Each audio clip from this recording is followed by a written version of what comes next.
tried to be a leader and started. Oregon is going to the Final Four. The following is a Learfield presentation of the Oregon Sports Network. And Oregon is going to play in the national championship game. This is Duck Insider. These are good problems to have, right? So much success that you have more than one place to be. Library touchdown! Oregon off a dribble, launches, and hits the three! Oregon leads! What a great opportunity it is to be able to play at the University of Oregon. I'm just incredibly proud to be a part of something like this. She wants another three. Oh, three in a row! Oregon is headed to the Super Regional. Big Ten champions, your Oregon Ducks. We are so privileged and so fortunate. We get to see all these young people. We get to see this incredible growth, which is what college is all about. This is Duck Insider on the Oregon Sports Network from Learfield, presented by OnPoint Community Credit Union. People are the point. Now let's go live to the Country Financial Studio to talk Oregon Duck Athletics. We are back. It's good to be here. I'm Joey Mack. Thanks so much for being with us. I'll tell you what, it has been a fun day. We were just talking here in the studio about a 3-day weekend, all of the wrap-up of the football season. And, man, it is a fun environment around the University of Oregon on a basketball game day. Students are going to be around tonight. Washington is in town. 8 o'clock tip-off for Oregon men's basketball this evening, following a tough game against Purdue. Okay, in a vacuum, the game against Purdue, a really good high-level basketball game. But on its own, you just want to see the Ducks come out on top, don't you? You just want to see the Ducks come out on top. It felt like an NCAA tournament game. It really did. It felt like an NCAA tournament game to me. Luke said that sitting next to me. Luke Jackson was like, this feels like postseason basketball. These two teams may very well meet later on in the postseason this year. Big Ten tournament, NCAA tournament, who knows? I walked away from that game feeling like, okay, Oregon's there. Oregon needs a little bit more consistency. Purdue was a team that at one point was 8-4 on the season, allowing over 70 points a game.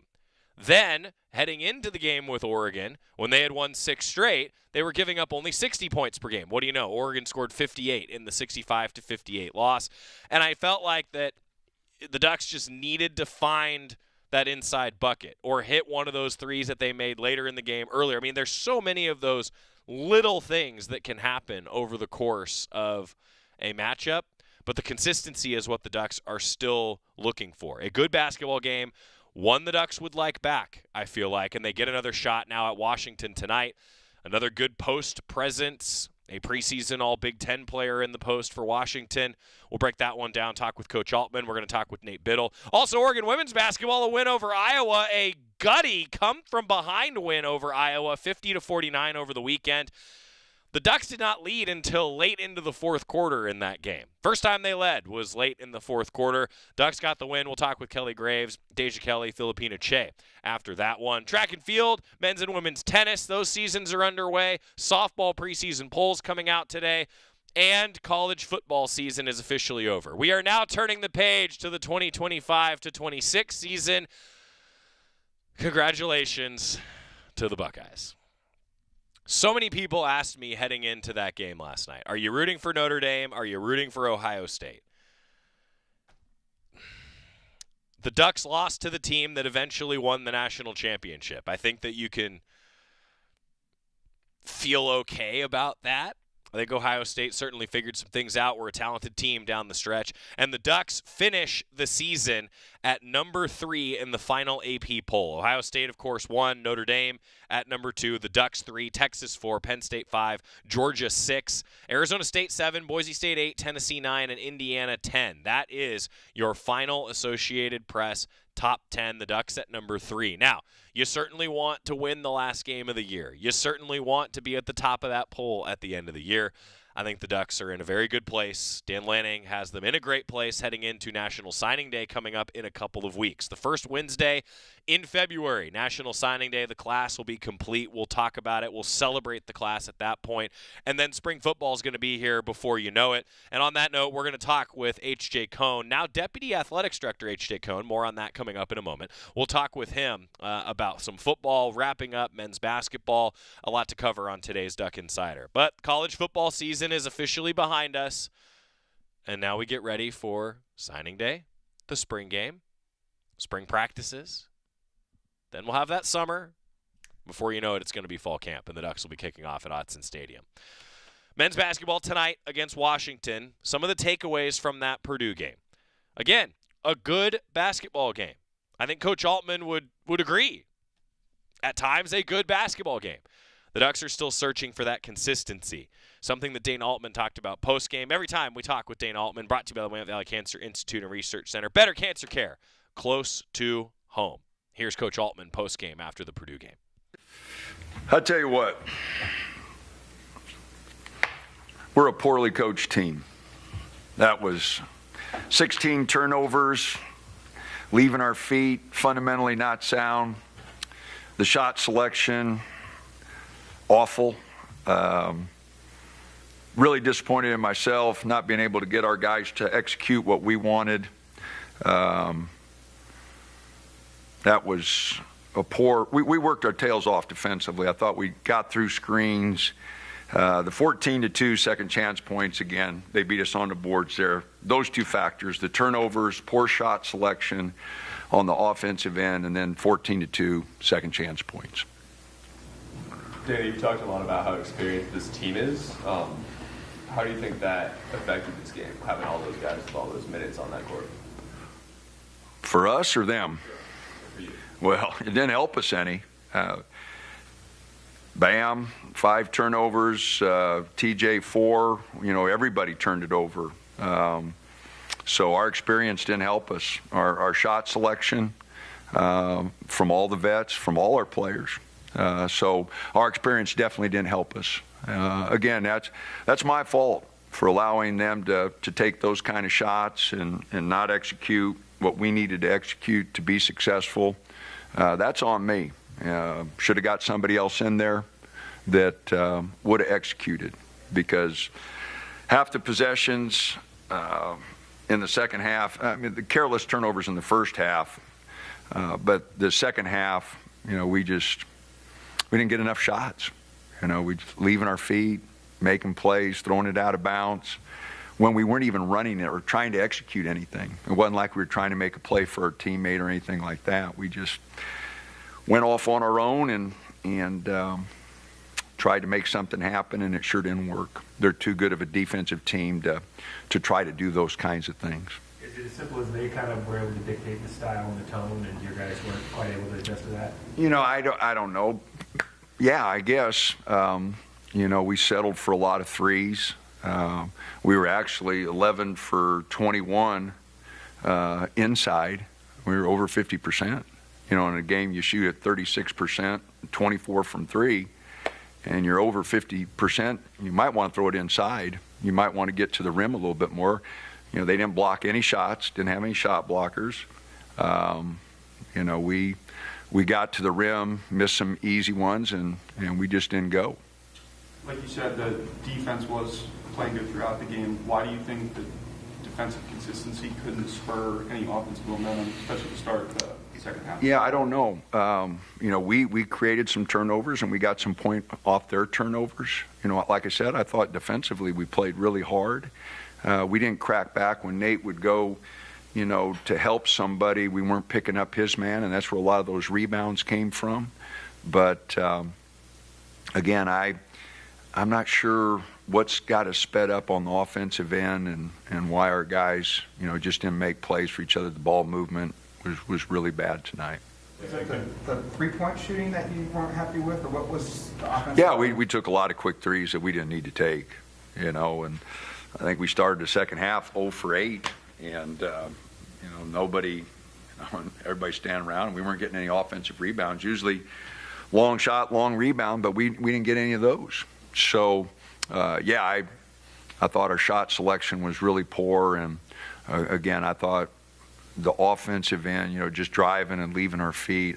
I can remember right off the top of my head 3 turnovers, which fundamentally, we talk about that every day. You leave your feet, you're going to be in trouble, especially against a good defensive team. Yeah, I appreciate taking the onus and saying, are you good, taking guys out at certain points maybe to instill that. But what door were you going to? Because if defense was there, Mookie's a defensive guy. I don't know if Raheem was available tonight or not, but assume he was. He's struggled offensively. So what door were you going to go to offensively when that was the issue? Well, I think just making our guys execute what we needed to execute. And whether it's taking timeouts and just making them run something, taking away any freedom that they might have. Because, again, I didn't recognize a lot of the shots we took and the turnovers. No idea, where a lot of those came from. We just lost our composure and our discipline, and then that's on me. Was it anything about their defense that forced you guys to take? No, they're a very, very good defensive team. They're physical, and they don't get out of position, and you saw the double teams come in the post. They get off into the ball as well as anybody and make you skip it. And no, they do a lot of good things defensively. They're all tuned in, and they all take care of their assignments. Biddle had 6 blocks, and Bamba had 4 steals. What were those guys doing to make their presence felt on defense? Well, like I said, Nate cleaned up a lot in there. He did a tremendous job. Like I said, TJ did some good things defensively. Offensively, he didn't. But, no, I thought our activity, again, defensively, I thought was pretty good. I mean, you hold them, and they're one of the top 10 offenses in the country, to 33% and 16%, and we got them free throw line too much, and then at the end of the game they got there and hit them. But you hold a team like that, you should put yourself in position. It's just offensively, we just made way too many mistakes. Coach, they were picking up Jackson from full court. Do you think that slowed down your offense in a certain way? Yeah, it did a little bit, and we didn't have a very good pace to things. But again, I thought Jackson, for the most part, did a pretty good job of trying to get us into stuff. But again, it wasn't something that all of our guys were in tune with, and the ball was moving the way it should have been moving. This league's obviously better. Is it open the eyes a little bit of how hard you have to play, possession in, possession out? Oh, I don't know. I mean, we have faced good teams.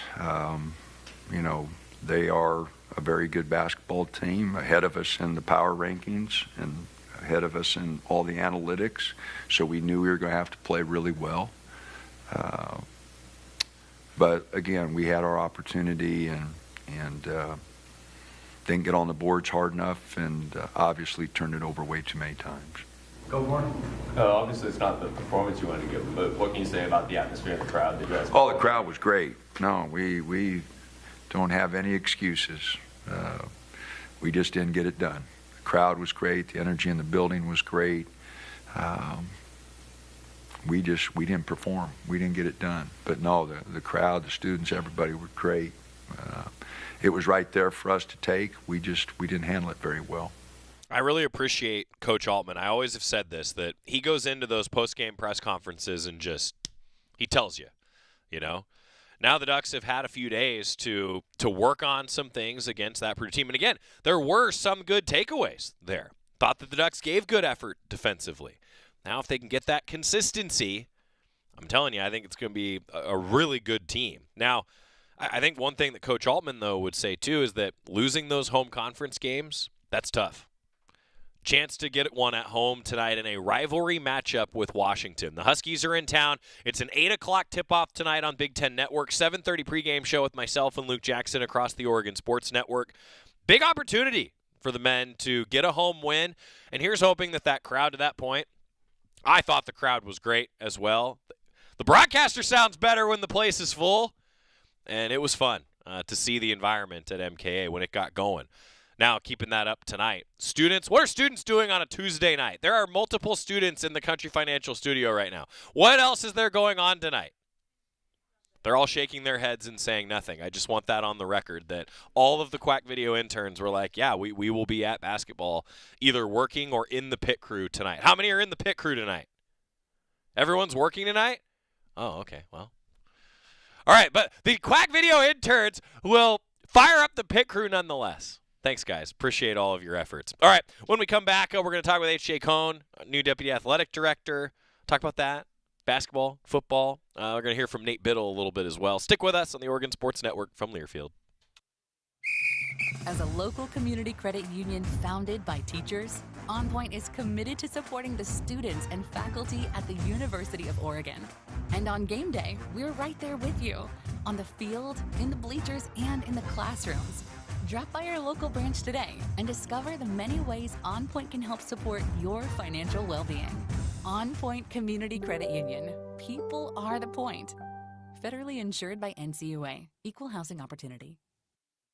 At Shadow Hills Country Club, we're more than just an award-winning golf course and practice facility. Our events team offers all-inclusive event pricing that allows us to take care of all the details while you enjoy your event. Our indoor and outdoor venues offer you a wide variety of fully staffed options that put the focus on you. From weddings to business and social events, at Shadow Hills Country Club Events Center, you get the benefits of a resort atmosphere and amenities in a peaceful country setting, just minutes from downtown Eugene. Call for a tour today or visit shadowhillsevents.com.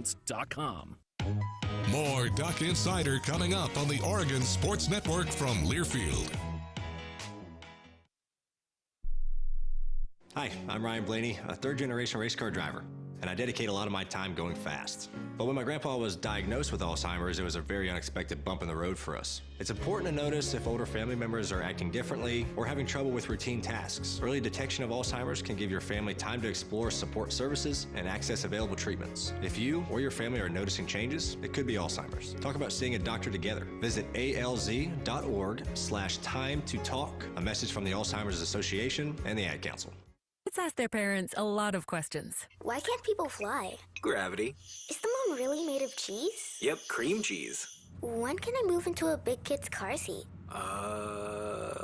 For some questions, parents may not have the answer, but that's okay. They can't know everything, but knowing the right seat for their age and size will help protect them in a car crash. Find out more at nhtsa.gov/the-right-seat. Where do babies come from? Good luck, Dad. A message from NHTSA and the Ad Council.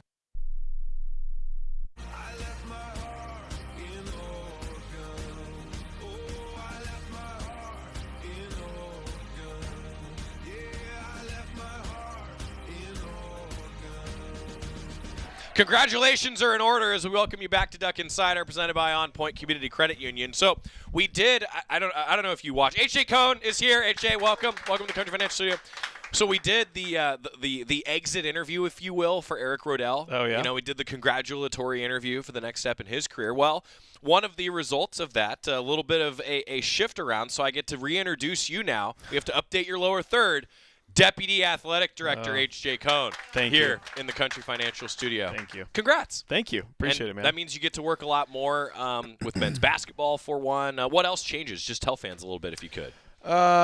We're one, blessed to have Rob as a leader and kind of a visionary, obviously, on running a day-to-day, a massive department and budget, multiple units, teams, lots under his oversight, but a brilliant move and being able to get a great one back in Lisa Peterson. So we're coming on the show in February, everybody. Yeah, thrilled about Lisa returning, currently at the Big 12.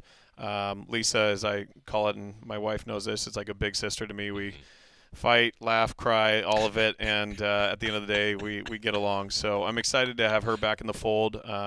Someone that's extremely talented, and did a number of great things while she was here. Her first go-around, I guess, as we'll call it, and then went on to work at the Pac-12 and then the Big 12, and kind of gets a different lens and scope of what she can take from the conference standpoint, and now coming back to Oregon, obviously. Super excited. So she's coming back in a high-level role as well, and a lot of oversight, different than her original role that when she was here. And I think we'll just get an incredible version of Lisa Peterson. And so with that, bringing her back, Rob, I think what his approach is, a highly sought-after position.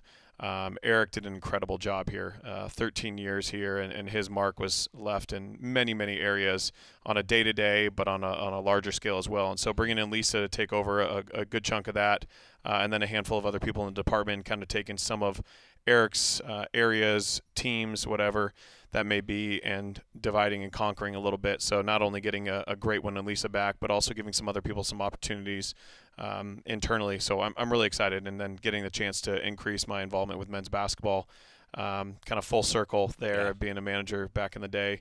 many, many years ago now, if I do the quick math. But being a manager there and have a ton of great relationships in that program, and selfishly passionate about the sport, and our team being my alma mater too. So extremely excited to get to work with them more. What that looks like, still kind of figuring that out. Probably just stay out of the way. They got a great thing going with Coach Altman at the helm. So excited to get more around them. That's exciting. Well, so I had to take this opportunity. We've discussed it briefly in the past, your story, like how you got here to where you are. But I did want to take this moment to ask you to go down memory lane with us a little bit, okay? I mean, if we told going to put people to sleep. No. I'm serious about this. Like, if we told a young H.J. who was doing all of the behind-the-scenes work as a student manager that now you'd be in this role, like, what would young H.J. really have thought? Like, what would 18-year-old you think about today? Now you get to be the administrator for the men's basketball team here at the University of Oregon. What in the world does that guy do? First off, that's a good answer. No, I think it's a fun question. I appreciate you asking. I think for me, when I look back, I came out of high school and was a average at best basketball player, but cared about the sport and really liked being involved with the team. Same. Like many kids out there do, right? I actually tried to walk on to play basketball here, and that was, as I call it, one of the quicker probably walk-on tryouts they've ever had to host.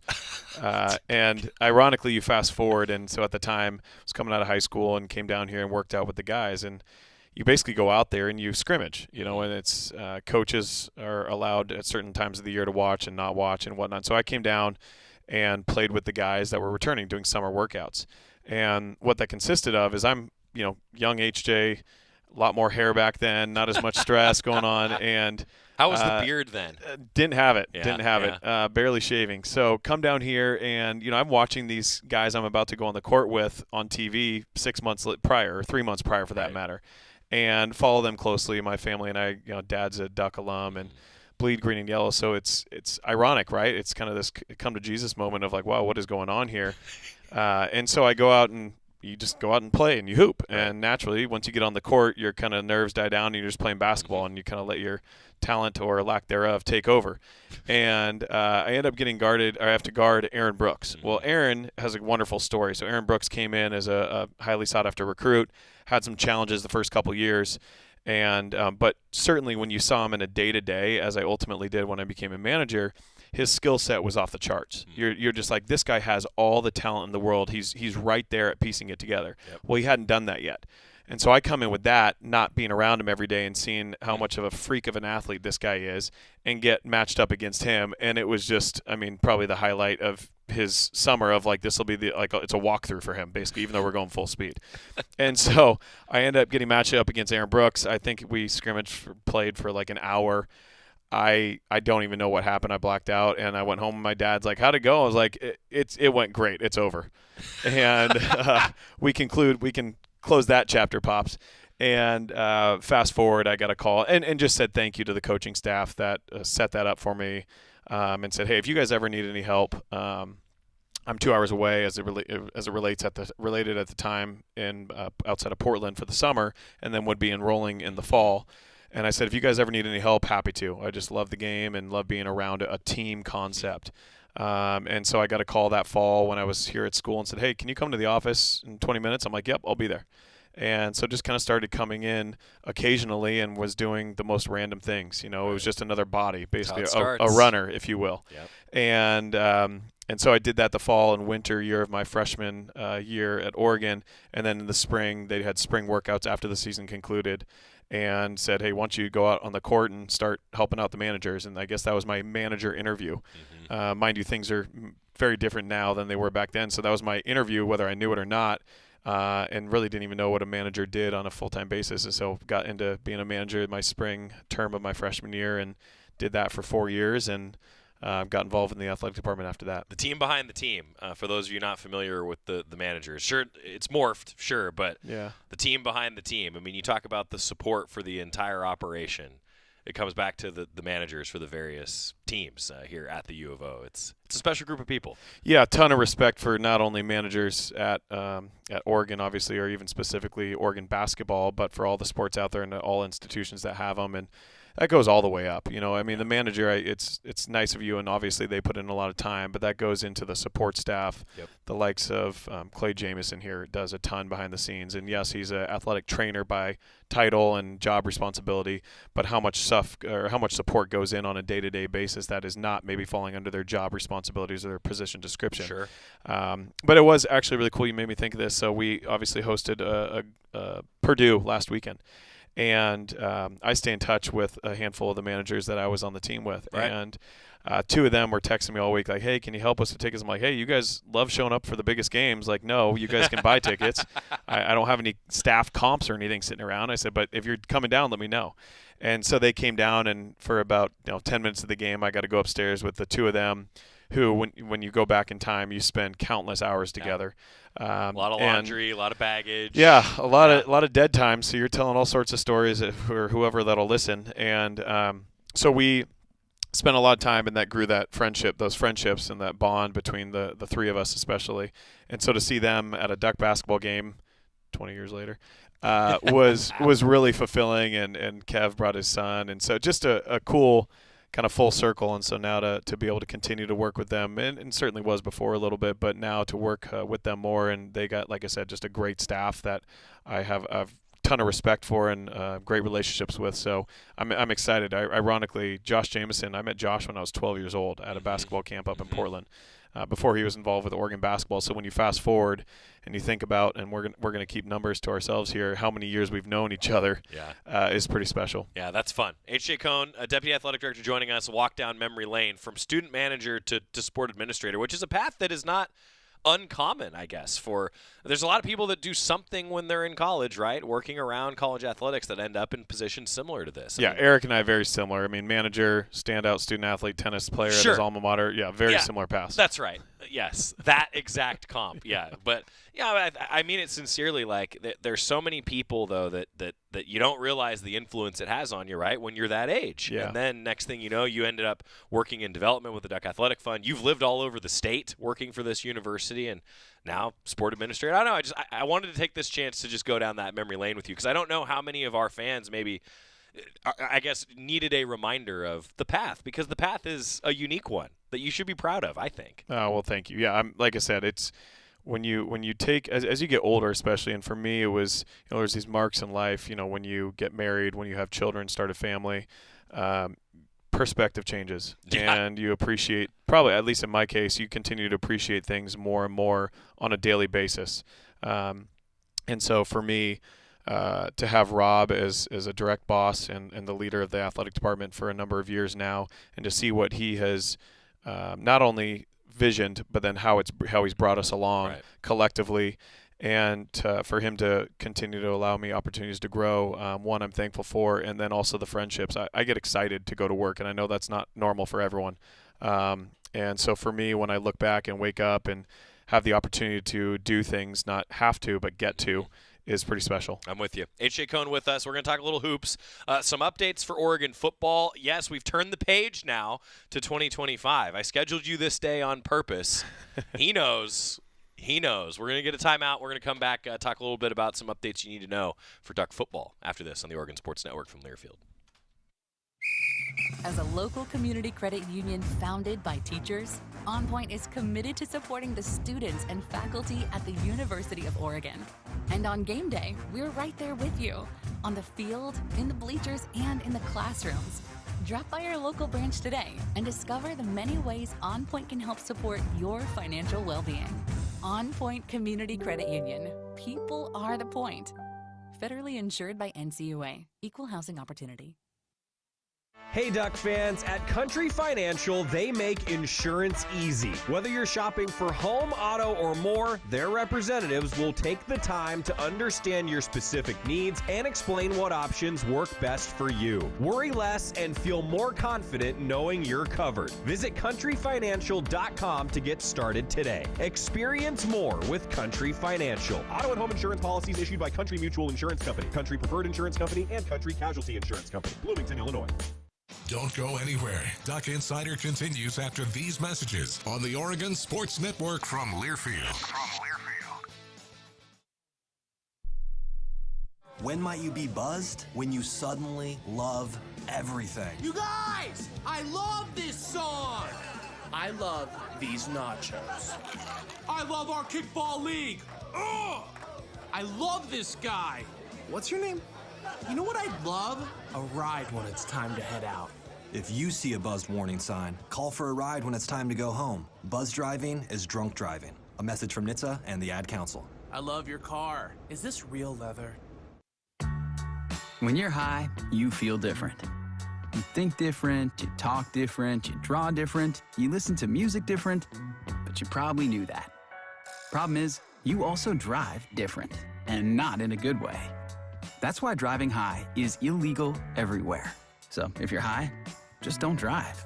Make a plan to get a sober ride. Because if you feel different, you drive different. Brought to you by NHTSA and the Ad Council.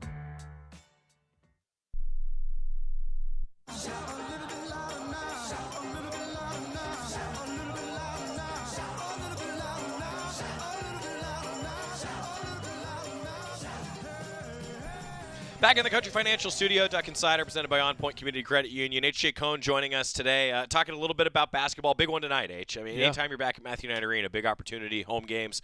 It has been fun to see some of these teams coming into Matthew Knight. A familiar face tonight that always is a good opponent. Really excited about tonight. The students had a really high claim rate, so excited that the students. Good work, students. Yeah, no doubt. Good job.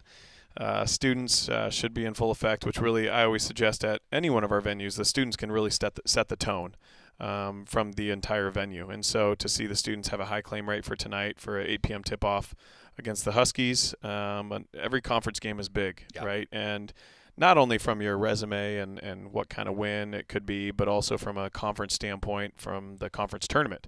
You know, this is kind of new territory where there's 18 teams in the conference, 15 make it. Right. You know, I certainly don't ever anticipate us to have aspirations to be on the cut line there, if you will. But you factor in, one, every conference game is important, and then home court advantage. And so for us to kind of get right and get a win nonetheless against the Dogs is a good thing. Yeah. H.J. Cohn joining us now. Football.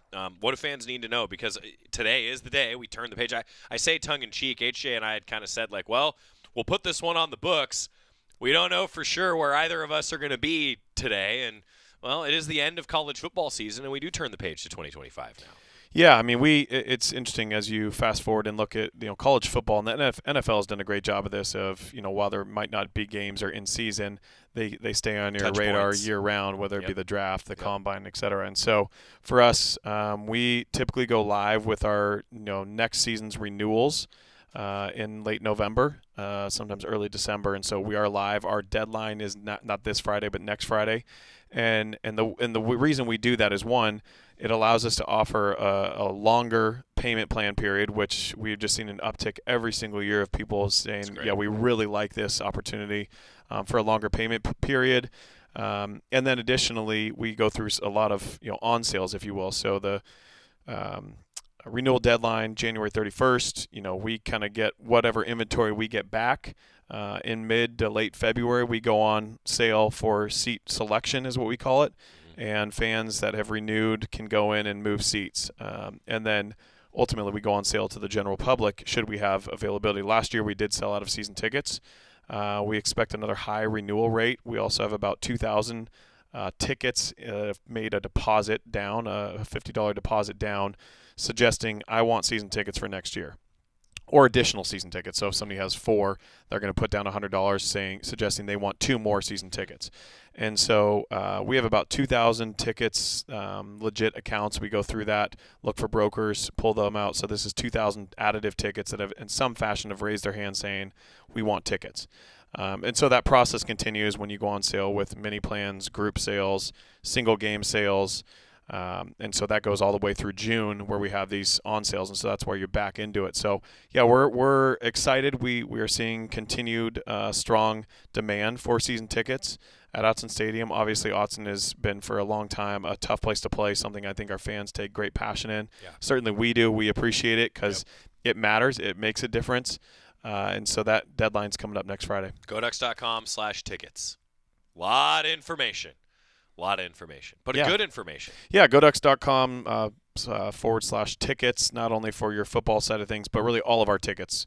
We have lacrosse and acro coming up as the next two, and then obviously softball, baseball, track and field all starting up this spring from a ticketed standpoint. And so that's kind of the best place to see what's coming up, what works in weekend plans. And in the long run, I know something that we're really trying to put an emphasis on this calendar year is we call them outside events, right? So think concerts at the arena. And so really trying to make sure we're ahead of it and providing that opportunity to not only the community of Lane County, but also the state of Oregon of additional events for on top of Oregon athletics. Cool. On that, lacrosse schedule just came out today. GoDucks.com has you covered there. Acrobatics and tumbling starting up soon. And then you're also the one that oversees men's golf. Checking in with the men's golf team a little bit if we could. Yeah, got a kind of winter-spring schedule starting here in a handful of weeks. They head over to Hawaii for their first tournament they're very familiar with. A great field. Yeah, a great field. I think that's something that you look at, right? And when you go through a season, do you want to schedule hard and be prepared for postseason because you've been there, done that? Do you want to give a cupcake schedule and ease into it? So every coach has a different philosophy. Coach Martin has done a great job for a number of years of saying, hey, I want these guys to compete at the highest level and face a tough field. And in the case in Hawaii's tournament, it's always been a strong field. The Duck Invitational is one that's local. I think it's March 25th and 26th at Eugene Country Club. That field has continued to see an increase in the demand for high-level teams or historically high-level teams. And so that field, even on our home turf, continues to rise. So I'm looking forward to the winter and spring. They got some veteran guys. They got a lot of new guys too, some younger guys that have really made great strides since the fall and trying to get their schedule down and what it takes to be a collegiate golfer. And so now looking forward to the winter and spring, see what they can do on the course. H.J. Cohn, Deputy Athletic Director, what did we miss today? Anything else fans should know? I think that's it. Just as always, a thank you to the fans, and that's what makes college athletics and particularly University of Oregon special. We're fortunate enough to live in a community, at least locally here, and then in a state that has supported us for a number of years, whether it's buying tickets, donations, showing up to events.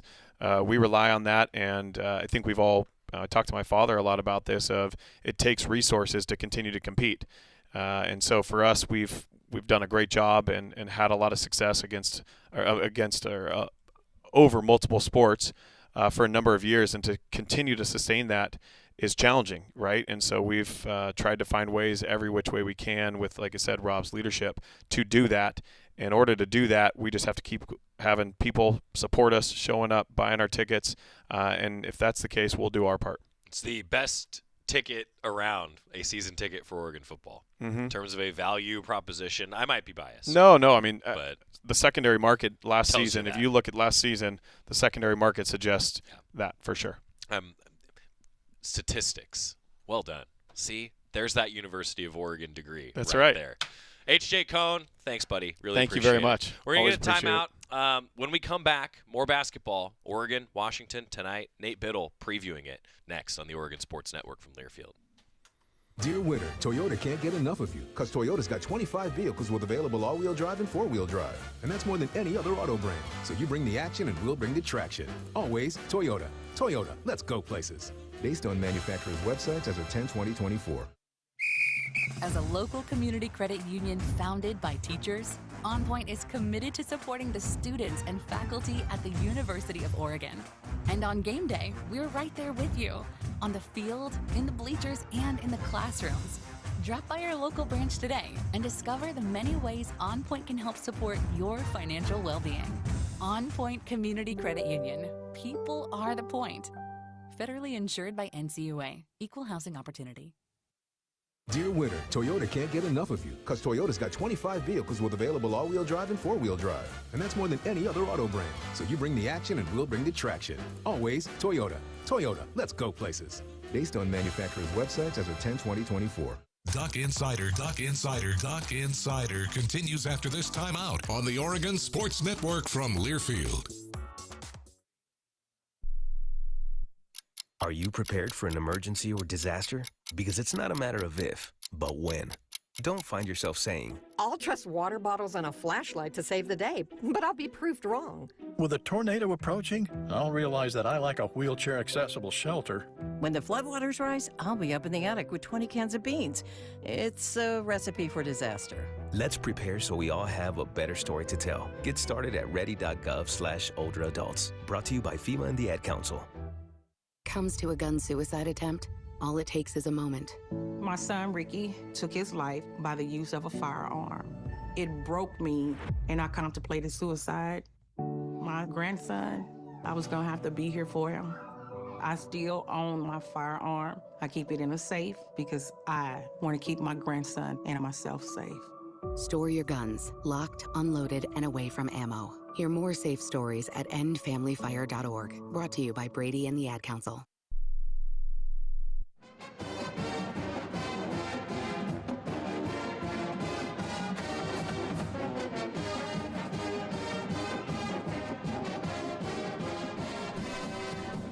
It's Duck Insider. It's presented by OnPoint Community Credit Union. I'm Joey Mack. We're coming up on men's basketball tonight against Washington. And I know that the Purdue game didn't go the way the Ducks wanted. You heard a very honest Dane Altman talking about it postgame earlier today. But Nate Biddle played well, has continued to play well, and he was the guy that after a loss, always the toughest thing to do. You get up, do the postgame interview. Nate Biddle with some takeaways from that Purdue game and now getting ready for Washington tonight at 8 o'clock.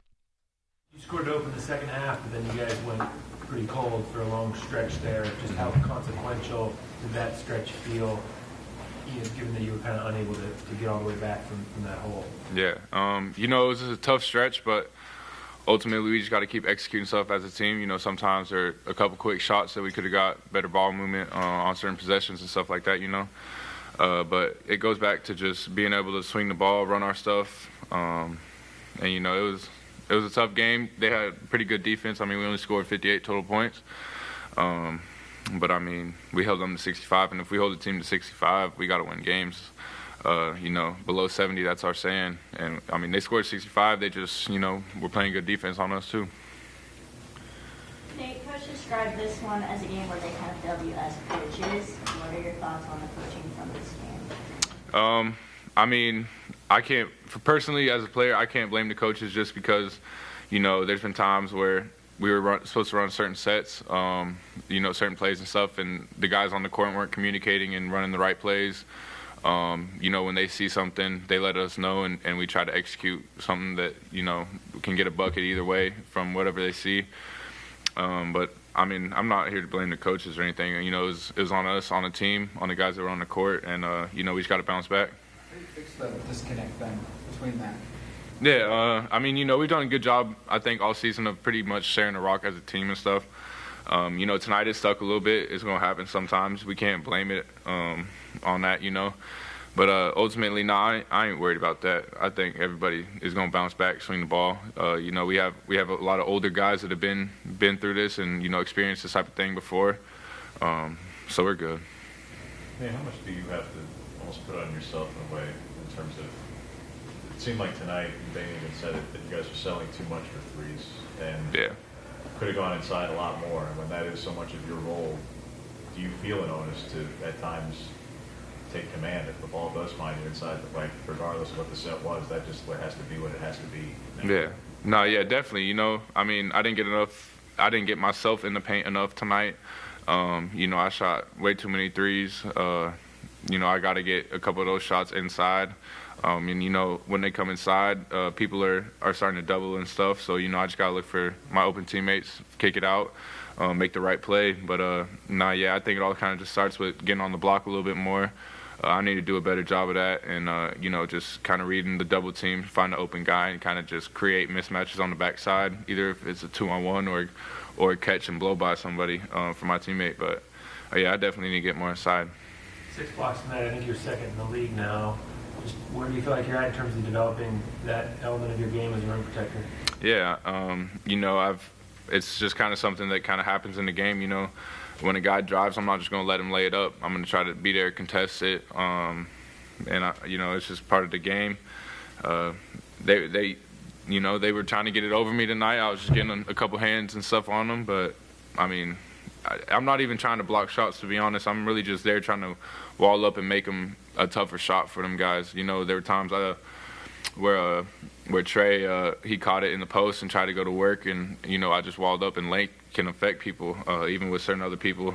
You know, I really just try to use my length to help us as a team, and you know, coming with that or a couple blocks here and there, but I'm not, you know, trying to be out there setting records on blocks and stuff. Like, it's just kind of the way the game goes. This game shows the potential you guys have defensively, or maybe as offensively it was. This is a really good offensive Purdue team. Like you said, you held them under 70. What does this tell you guys about what you could be potentially defensively? Yeah, definitely. Just knowing, you know, we did a good job of shutting a couple people down, but ultimately, you know, we got to play that way for 40 minutes. At halftime, we were doing a great job of getting over the screens, over pick and rolls and stuff. And kind of in the second half, it kind of slowed up a little bit, you know. We just got to be able to play 40 minutes of team defense together. We just got to learn from here and you know, work on that. What adjustments do you want to make, or do you think you should make, so that offense runs a little more smoothly going forward? Yeah, kind of like I said earlier, you know, it's just a couple times guys got it kind of stuck in their hands a little bit, but I'm not blaming it on that. You know, we just got to execute, swing the rock. When you know, we have percentages of one side, two side, and three sides that we stat, and 2 to 3 sides we're over like 50 or 60%. You know, when we move the rock and everything like that. So we just got to keep moving the ball, you know, as a team, and we'll be good. One more. You guys have 3 losses at home this season. How important is it this Tuesday to get a win in Big Ten conference play at home? Yeah, every home game is very important. You know, we've let some slip here, and we got to do a better job of not letting that happen. You know, it was a great time seeing the fans out there today. That's probably the most fans I've had here, you know, since I've been here my 4 years. So I appreciate the fans for doing that. And, you know, it's Big Ten play. You got to get ready every single night. You know, even against Purdue was down to Washington at halftime by, 8 or something like that. So it's every game you got to get ready for it. But ultimately, we got to get this win at home, kind of just to set another statement, like we got to get wins at home. During the Pac-12 era, we didn't often see a lot of like traveling fan bases like making much of an impact, and here anyways. You guys had a great crowd tonight. There was also a very loud Purdue section too. What's that experience like playing at home when there is kind of, you know, just a not balanced crowd, but just a different crowd than maybe you've experienced? Yeah, you know, it's definitely a little different, especially being at home. But it's nothing new. To be honest, during a game, if we're away or there's away fans kind of like that, you know, I don't even really listen to them. It's just kind of I'm locked into the game. You know, I'm there to play in front of my crowd. I'm not really worried about playing in front of, you know, them and all that stuff. But it's definitely a little bit different of an atmosphere, just knowing, like, you know, the only time that other fan bases would really travel was the Pac-12 tournament, and that was Arizona. You know, it's right down a couple hours from them. But nah, that doesn't really affect us, I don't think so. You know, in some ways, the Ducks have actually played, I think, better on the road. I mean, their record shows that, right? The 3 losses that they have are at home. And Nate Biddle talking about a big opportunity tonight. 7:30 pregame, 8 o'clock tip-off, Oregon, Washington tonight at Matthew Knight Arena. Quick timeout when we come back, reviewing the full weekend, including Oregon women's basketball's come-from-behind win against Iowa here on the Oregon Sports Network from Learfield. Hey, Duck fans, at Country Financial, they make insurance easy. Whether you're shopping for home, auto, or more, their representatives will take the time to understand your specific needs and explain what options work best for you. Worry less and feel more confident knowing you're covered. Visit countryfinancial.com to get started today. Experience more with Country Financial. Auto and home insurance policies issued by Country Mutual Insurance Company, Country Preferred Insurance Company, and Country Casualty Insurance Company, Bloomington, Illinois. As a local community credit union founded by teachers, OnPoint is committed to supporting the students and faculty at the University of Oregon. And on game day, we're right there with you, on the field, in the bleachers, and in the classrooms. Drop by our local branch today and discover the many ways OnPoint can help support your financial well-being. OnPoint Community Credit Union. People are the point. Federally insured by NCUA. Equal housing opportunity. Duck Insider, your home for the latest news on Oregon athletics on the Oregon Sports Network from Learfield.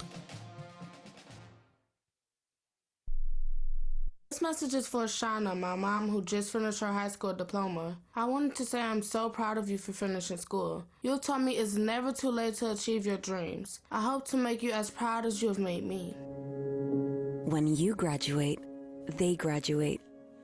Finish your high school diploma for you and for them. Visit finishyourdiploma.org to find free and supportive adult education centers near you. Brought to you by the Dollar General Literacy Foundation and the Ad Council. You said you'd never buy your kid candy from the checkout aisle. Or forget extra diapers. You'd never lick your thumb to clean their face. Never, ever become a minivan mom. So when you say you'd never leave your child in a hot car, know it can happen. Cars get hot fast, and kids can be at risk in temperatures as low as 60 degrees Fahrenheit. Never happens. Before you leave the car, always stop, look, lock. Brought to you by NHTSA and the Ad Council.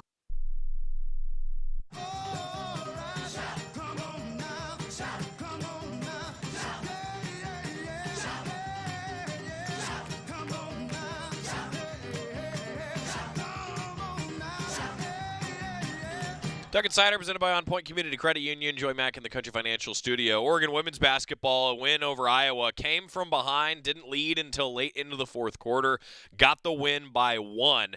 A happy Kelly Graves. Always happy after you get the win. The Oregon women's basketball head coach after the win this weekend. Well, I'm sure they talked about, being really happy about the game. I am too. Really proud of them. We almost looked like we were sleepwalking a little bit in the first half and just a little sluggish, and I don't know what it was. I thought we prepared well. I thought we prepared the same, and it just wasn't working out there. I credit them. They came out desperate. They really needed this win, and I just thought in the second half we showed a lot of character, a lot of heart. And then made the plays, Crowd was great. I guess first to 50 wins. It's not a lot of points, but the defensive effort was off the charts. That review with a minute left. I mean, presumably you're drawing up that play for Nani, but also you might have been on defense too. So how do you manage that? Yeah, well, I want to give Jody, my assistant Jody Berry, a lot of credit. She was on point tonight. So after timeouts, I think our efficiency was really, really good, and that was Jody. Jody made those calls and drew that up. That's something we have not practiced, and got it to the right person at the right spot. So, we made. I thought Philly in that second half was phenomenal, but we had people step up and make plays, and that's what you got to do in games like this. So. Really happy for them. Players talked a lot about kind of the messaging that you gave them in the second half. Can you just share what you talked to them about? Because there's been a couple times this season where things have gone our way, but it didn't this time. What did you tell them? Well, it's probably still on the board. There's a big red heart.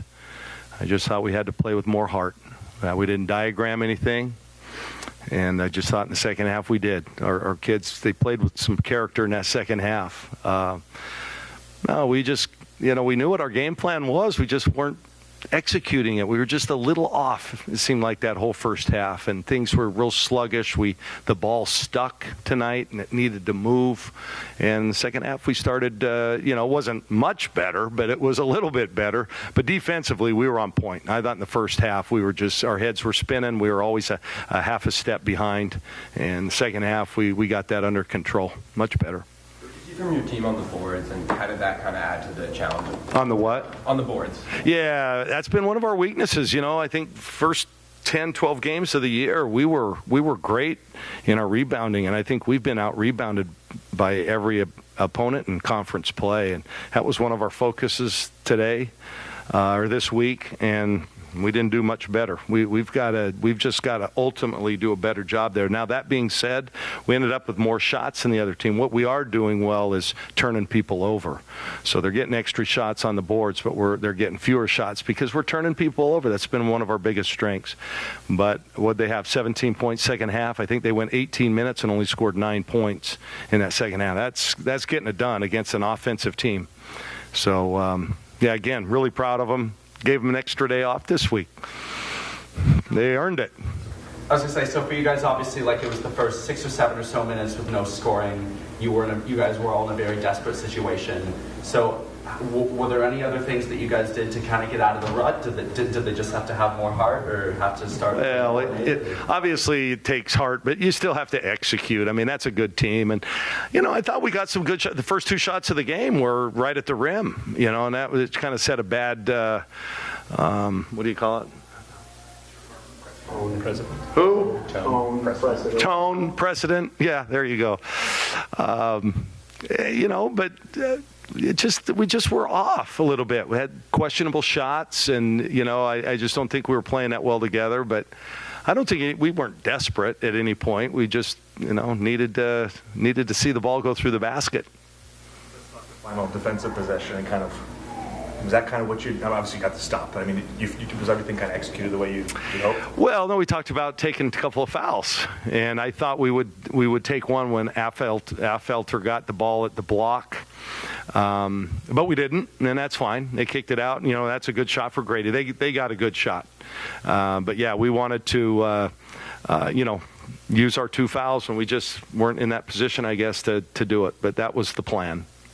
I asked Deja if she thought this was the best defensive performance, at least in the quarter for them before. She said yes. Do you agree with that statement so far? Yeah, outside of the extra rebounds that they got, I just thought that defensive effort in the second half was phenomenal. It's one of the best, halves of defense that I've ever coached, been part of. So, Jairus Freeman's, I got a great staff, man. Jairus does a nice job with our defense. Jody has been great with the offense, and it showed tonight. It showed. Great stuff from Kelly Graves, the Oregon women's basketball head coach.